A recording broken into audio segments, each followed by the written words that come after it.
Rev.James Luwum agamba nti Kkanisa ya Uganda erina okusabira abasawo kubanga bakola omulimu gw'amaanyi okujjanjaba abantu era nga Mukama ye yabayita okukola omulimu guno.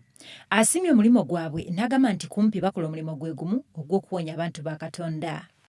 Leero tusazeewo okuteeka naku eno kubeera naku y'abasawo kubanga Kkanisa tuyagala okusabira abasawo bakole mulimu kubanga abasawo balwangi.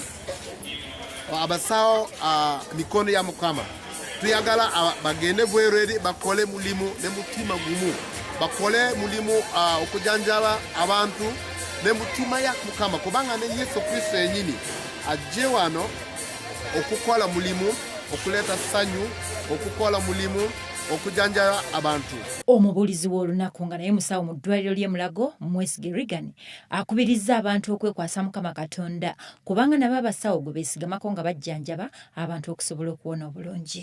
After 10 days, that's when the day of Pentecost, that's when the Bible says in chapter 2, and suddenly a sound from heaven came, and they were all baptized in the Holy Ghost. They had the power, they had the Holy Spirit already, but they were imparted. In others, they were given that kind of full power to be able to do the things of God.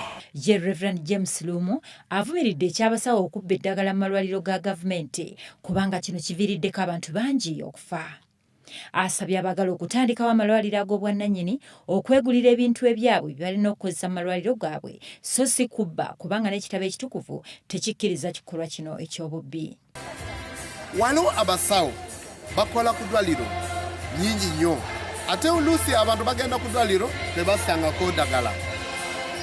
Waliwo abantu balala bagamba nti basawo baba ddagala ku ddwaliro. Nze ga Musuma yagala kugamba nti si mulimu y'okubba ddagala ga musawo kola oba oyagala okutandikako ku klinikiki yo funa sente yo gula ddagala yoteekako ku klinikiki yo. Waffe ga ku church tulina abasawo mingi nnyo tukolagana wamu naye balina clinics ate ku clinics eno bakozesa sente yabwe musara bagula ddagala. Yakulira okujjanjaba obulwadde bw'amatu ennyindo n'ekiwanga mu ddwaliro ekkulu e Mulago nga yakulembeddemu abasawo bano Dr. Enid Mugume ategeezza nti baagadde okulaga ekifaananyi ekirungi eri abantu be bajjanjaba kubanga waliwo abasawo abeeyisa obubi ku balwadde nga kino kibaviirako n'okukyawa okujja mu malwaliro. Yayongedde n'asaba abalwadde okubeera bagumiikiriza singa bagenze mu malwaliro okufuna obujjanjabi. Tugenze ne tukola emirimu eyo ng'abasawo ku lw'omuntu omu oba babiri abasobola okweyisa obubi ne bonoona erinnya lyaffe. Naye ffe tuvuddeyo ng'abasawo ate abasawo abalokole ne tugamba nti mu mirimu gyaffe gye tukola katuteekemu Katonda atukulembere. Olwaleero ne tujja ne tugamba katukole saavisi katusabeko n'abantu tubategeeze nti gye tuli ate tubategeeze nti n'abasawo abalungi gye bali abasobola okukola nga tebabbye balwadde tebabaggyeko ssente tebabbye eddagala mu ddwaliro tebakoze ebintu ebikyamu si basawo ababogolera abakyala nga bazaala ebyo natwagala kubivumirira ng'abasawo.